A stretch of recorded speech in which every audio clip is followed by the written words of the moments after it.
బయట ఫుల్ వాన పడుతుంటే ఇంట్లో వాళ్ళకి ఏదో ఒకటి తినాలనిపిస్తది వేడివేడిగా. ఇక్కడైతే మా వారు చికెన్ తెచ్చేసాడు పొద్దున్నే. అదైతే వండి పక్కన పెట్టేసిన. పూరీలు మట్టుకు వేడివేడిగా యేసుకొని తింటేనే బావుంటాయి. లేకుంటే ఎందుకో సాగినట్టు అనిపిస్తాయనమాట. ఎప్పుడైనా సరే పూరీలేసేటప్పుడు నూనె బాగా కాలినప్పుడే వేయాలనమాట. లేకుంటే మటుకు నూనె పీల్చేస్తుంది. ఇక్కడ కాకపోతే కొంచెం ఎర్రగా రావాలంటే మటుకు పంచదార వేయాలంట. అది కూడా యూట్యూబ్‌లోని చూసానండి. నాకది తెలీదు. యూట్యూబ్‌లోని చూసిన కొద్దిగా పంచదార అయితే వేసినా పర్వాలేదు ఎర్రగానే వచ్చేసింది. ఇదైతే మా వారైతే మీరు ఎటైనా పోండి నేనైతే తినేసేదని తింటా ఉన్నాడు. ఎట్లా ఉండే చెప్పు థమ్స్ అప్ అన్న పెట్టు, సూపర్ అని పెట్టు అంటే కాదంట. చెయ్యి ఇట్ట అంటున్నాడు. ఇది చాలులే నేను ఇట్ట అన్నా అనకపోయినా బానే ఉండదు సూపర్ అని అన్నాడు ఇకన. ఇకన పాపం మా సాయి మటుకు నా పనిలో చాలా పనులు సాయం చేస్తుంటాడనమాట. మా వారు మటుకు తినేసాడు కదా ముందే. మేమిద్దరం మటుకు ఒకటేసారి తింటామనమాట. మా సాయి నేను తింటేనే తింటాడు. మా సాయికి అట్లా ఏమి ఉండదనమాట. మా ఆయన మటుకు ముందే తిని పడేస్తాడు.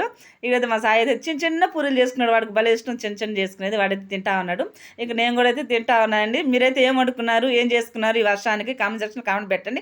నా వీడియోకి ఒక్క లైక్ అయితే కొట్టండి. బాయ్ అండి.